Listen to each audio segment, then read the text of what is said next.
And he goes, "Oh, Mom, I hate you." Ooh. And my dad, without looking up, took a full glass of milk and threw it in his face.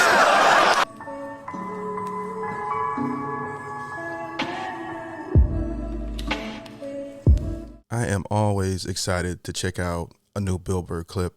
And today's clip is Bill Burr thinks women are overrated. Now, before we get into the video, please like the video, subscribe, and hit that notification bell. That way you can stay up to date with my latest videos. By liking this video, that lets me know that you want me to check out more clips from Bill Burr. All right, let's go ahead and get into it. Let's go. Your show, F is for Family, I relate to it because it's about parenting in the 70s. And that's, you know, that was when I was parented like you. What do you think of parents now? How do you compare them to parents in the 70s? Oh, it's just completely, the kids have so much power. It's like ridiculous. Like half of these kids, I'm like, I look and I just have what happened to me. And I'm like looking at a kid and be like, this kid's about ready to get punted across the grocery store. And it just never happens.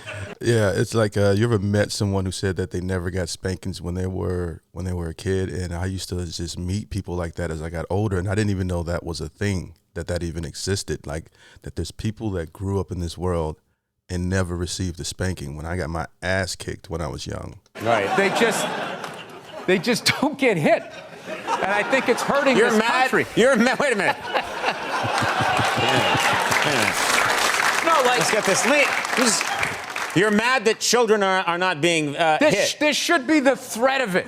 Half of it was just that, look, it was just your dad was acting like he was going to do it. He never did it, but your mother did. And because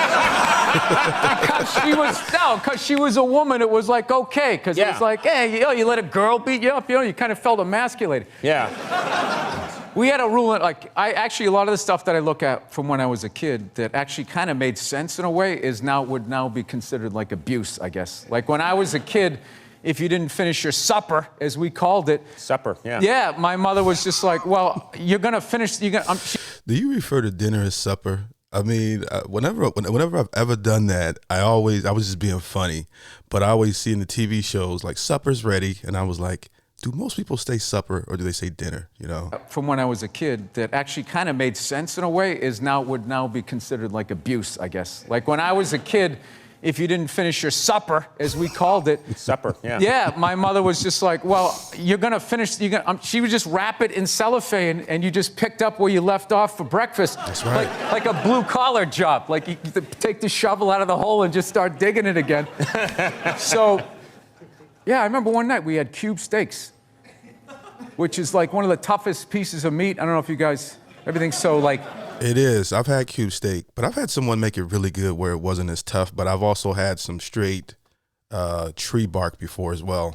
Asian-infused Wagyu beef. Everybody's eating that crap now, but cube steak was like, they literally had to hit it with a hammer. That's right. To make it like edible. With rice. And so we were having cube steaks, and I forget, my little brother was still in a high chair, and he couldn't finish his. So my mother goes, all right, well, you're just going to have to eat it for breakfast. And that was like 8 hours away, which was like half his life. So he's like, all right, I'll take that deal. So the next morning, I remember we were having waffles. My mother always made Sunday breakfast. So we had all these waffles, eggs, bacon, this whole layout. My brother was looking at half-eaten cube steaks and a little mom. Oh, my God, that would suck. You got to try to chew that. I'm sorry. It's already funny before you begin. Yes, he has to chew this hard-ass steak while everybody's eating waffles for breakfast. I remember we were having waffles. My mother always made Sunday breakfast. So we had all these waffles, eggs, bacon, this whole layout. My brother was looking at half-eaten cube steaks and a little mound of green bean casserole. And he goes, so he looked at my mom. He goes, Mom, can I have a waffle? And she goes, no, you got to finish your supper. Oh, He's man. like, well, after I finish my supper, then can I have a waffle? She goes, no, that is your breakfast. And he goes, oh, Mom, I hate you. Ooh. And my dad, without looking up, took a full glass of milk and threw it in his face. His dad was a savage. Now, what this does is this builds character and it teaches kids consequences. Like, hey, the consequence for you not eating your dinner is you're going to eat it for breakfast, you know, which a lot of kids today are more spoiled. They're more privileged now. I have seen it. We've all seen it in the grocery store where the kid is pretty much bossing the woman around. Or my big thing is anybody who brings those kids to the movie theaters drives me crazy, okay? Like, just ruined some of the movies that I went to go see recently. Without looking up, took a full glass of milk and threw it in his face. I love that. Swear to God. This is what kills me. What kills You me. want everyone today to have as miserable a childhood as you had. It's not miserable. It builds character, man. No, but it was kind of funny.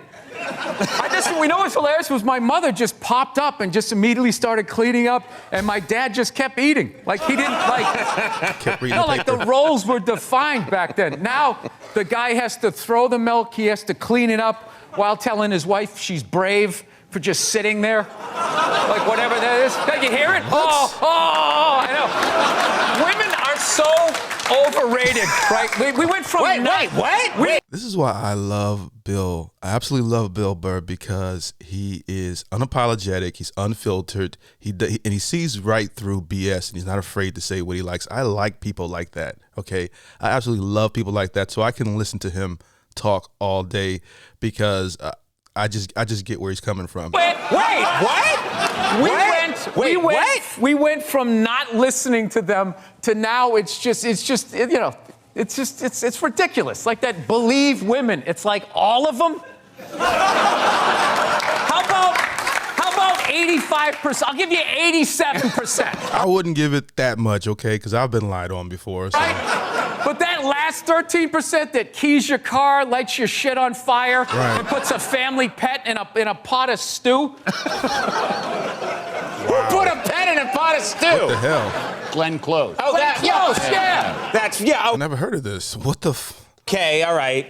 I think it was just a separately saying, you know what boiled. I miss, tougher parenting and evidence. Those are the things that I miss from my childhood. Hit the Don DeMarco.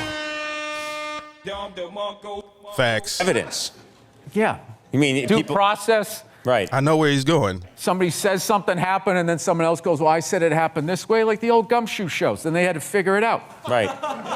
Yeah, that doesn't exist now on social media. It's just Right. like it's just frontier justice. Right. You feel how nervous everybody just got in here? The fact that I just suggested that there should be due process? Charlemagne has a quote, and I don't know if he stole the quote, but he always says, the lie is more entertaining than the truth. So people love to believe the lie. Or something like that, okay? And I think that's a fact. There'll be something that just comes out, and then everybody believes it, and I go, I'll be the one in the room say, well, I don't know, that's not enough. And everybody will look at me like I'm crazy. I'm like, just because this person posted this about this person, that doesn't make it true. It's like we live in this really, really crazy world nowadays where we just believe the first thing we see because the first person posted it. So yeah, I agree with where he's going here. This guy's talking crazy, man. Did he just join ISIS?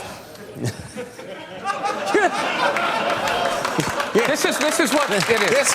I love how he has that ability to make the crowd very uncomfortable, and then right after that can make them laugh. I just love that ability, and he has this special, unique ability to do that, where he can make things very uncomfortable, and he likes to have fun with it. His comedic timing is just amazing. What I'm saying.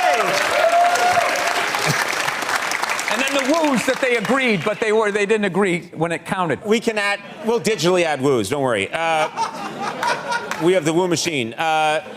You are way too angry. 50 is still relatively young.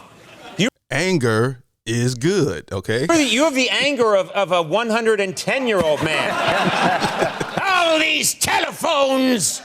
I can't argue. Oh man, that ended too quick. I was enjoying this. All right, I didn't even look to see how long this video was. This could have been a 15-minute video, okay, because I would have enjoyed this. And this is just him talking, and he's hilarious. I mean, you could kick it with this guy. Anybody who's friends with Bill Burr is very blessed because he, in my opinion, is a top 5 comedian of all, at least my favorite top 5 so far that I've discovered, okay? He's in there for me, and I absolutely love it. And he's just one of those people like Corey Holcomb or whoever that can just talk and be funny all day long, okay? Well, guys, that's what I have for you today. If you like this video, don't forget to like the video, subscribe, and hit the notification bell. Check out my Patreon below to support the page. My numbers are still kind of low on there, and I will be posting some new content on there soon. There is content on there that is not on my YouTube page. I appreciate you guys to be good to each other. Peace. How to make him stop? Have you ever tried beating his ass? What's the belt?